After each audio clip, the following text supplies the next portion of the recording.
Y te quisiera preguntar por el caso primero del señor Adolfo y de su esposa. Son adultos mayores. ¿Qué ha pasado en cuanto a reparación del daño? ¿Qué les han dicho? ¿Qué investigaciones se abrieron a partir de que el señor perdió la vida? La fiscalía dijo que había sido un aparente suicidio y después la familia encontró el cuerpo en condiciones que claramente reflejaban golpes. ¿Nos puedes contar, si quieres, como por partes? Primero los abuelos, las mujeres y ahora al final los niños y niñas. Sí, pues la Fiscalía de Justicia Altos actualmente no ha dado ninguna declaración ni información oficial al respecto de la muerte de don Adolfo. Doña Josefa sigue en prisión en el Cerezo número 5 en San Cristóbal. También durante los primeros días y sobre todo después de la muerte de su esposo, pues ella presentó algunas situaciones de salud, ¿no? Por todo lo que está pasando. También pues estuvo durante varios días en aislamiento sin poder contactar a sus familiares ni hacer ninguna llamada telefónica. Las propias mujeres del Cerezo 5 se organizaron para pues pedir que la llevaran al espacio donde estaban todas las demás mujeres que están privadas de libertad.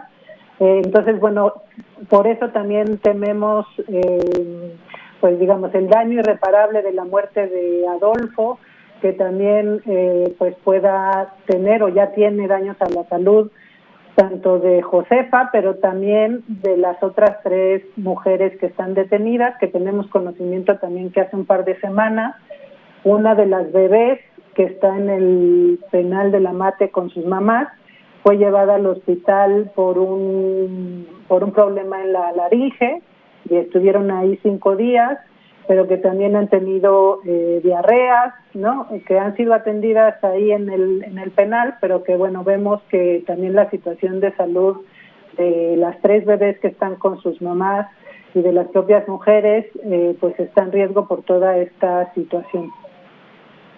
Además de que se ha denunciado en varias ocasiones la posibilidad de brotes de COVID en este penal de La Mate, ¿no? Entonces, bueno, hay una serie de condiciones complicadas para esta familia. Se separó además a los hijos, entiendo que son, bueno, primos y hermanos, y fueron separados y unos están en algunas casas hogar del DIF, y tampoco sabemos con exactitud qué va a pasar con estos menores. Sí, mira, te cuento, en la casa, en el cateo, encontraron a 23 niños, 3 que son bebés, 3 mujeres lactantes, están con sus mamás en el penal de La Mate. El resto, los 20, están en el albergue infantil en Tuxtla Gutiérrez del DIF. De estos 20 que están en el DIF, 10 tienen actas de nacimiento. Algunas de estas tienen algunas inconsistencias en los nombres de los abuelos, y el resto de las niñas, niños no tiene actas, ¿no? Y aquí es importante contextualizar que en Chiapas 4 de cada 10 niñas, niños y adolescentes no cuentan con acta de nacimiento. Y también en relación a la población indígena, personas mayores de 3 años que no cuentan con acta de nacimiento. Tenemos en Chiapas la mayor brecha en todo el país. El 23% de las personas que no tienen acta en Chiapas son indígenas respecto al 2% no indígenas. Entonces, esta situación de la falta de documentos de identidad que acrediten el parentesco, que está siendo un argumento de la Procuradora Estatal de Protección para obstaculizar la reunificación familiar, pues tiene que ser mirada en condiciones previas de omisiones del Estado para garantizar a las niñas, niños el derecho a la identidad. La Procuradora de Protección tiene la misma facultad que un juez de lo civil para,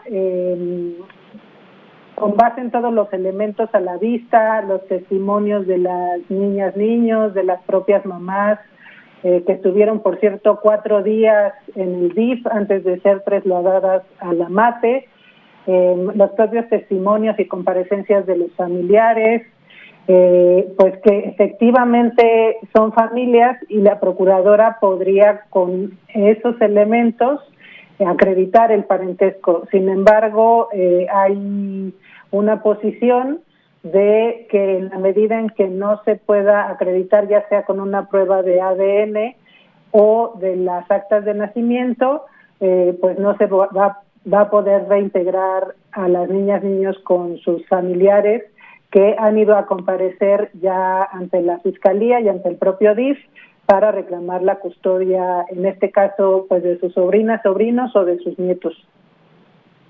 Para cerrar, Jennifer, nos quedan un par de minutitos, pero preguntarte entonces, ¿estas mujeres están en prisión preventiva, enfrentando qué cargos? ¿Tienen abogados? ¿No tienen abogados? Es decir, y al final, digo, la Fiscalía fue la que separó en primer lugar esta familia. Me parece que tendría que ser quien por lo menos haga el esfuerzo de poner estas pruebas de ADN si está esta imposibilidad por el propio contexto estatal que deberían conocer perfectamente de las actas, ¿no?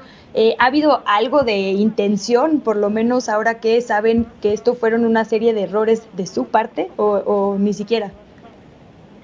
Sí, bueno, la Fiscalía y la Procuradora ya tomaron las muestras de las niñas, niños. Sin embargo, cuando fueron a solicitar las muestras con las mamás, no les explicaron nada y pues las mamás con toda acierto se negaron, ¿no?, a las pruebas. Y también nosotros tenemos temor por la propia experiencia de otros casos frente a pruebas periciales de la Fiscalía que pues no se hagan adecuadamente, ¿no? Entonces necesitamos identificar que también hay otros elementos para acreditar el parentesco, que no necesariamente es la prueba de ADN, y bueno, estamos trabajando en eso. En el caso de las mujeres que están en el penal de la Mate, ellas tienen una defensoría de oficio a nivel estatal. Nosotros nos hemos tratado de acercar para proporcionarles una defensa pública federal y que podamos coadyuvar de mejor forma en el caso. Sin embargo, las mismas mujeres se han negado y lo que suponemos es también por miedo pues a que el cambio en el proceso de defensa pues afecte, ¿no?, como el proceso que ya está iniciado. Seguramente la defensa les ha dicho que si cambian de abogado, ¿no?, eso les puede afectar. Entonces, pues tenemos la impresión de que han sido manipuladas de alguna forma para evitar el cambio de defensor público. Jennifer, pues te agradezco mucho que nos actualices en la situación de esta familia y ojalá podamos mantener la comunicación. Si hay algo más que podamos hacer, por favor avísanos y cuenta con este espacio también para dar seguimiento al caso.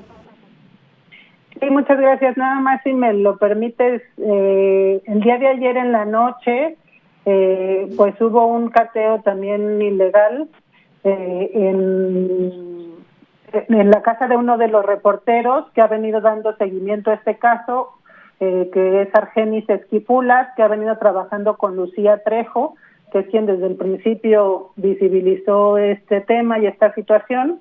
Entonces, bueno, tememos que haya toda una serie también de persecución, de hostigamiento, no solamente a los familiares, sino también a las y los periodistas que han estado visibilizando la palabra de las familias en este caso. Pues también queda aquí el testigo. Nos sumamos obviamente a este llamado a la Fiscalía, a las autoridades en Chiapas, a que no hagan estos actos intimidatorios y a que corrijan los que ya hicieron.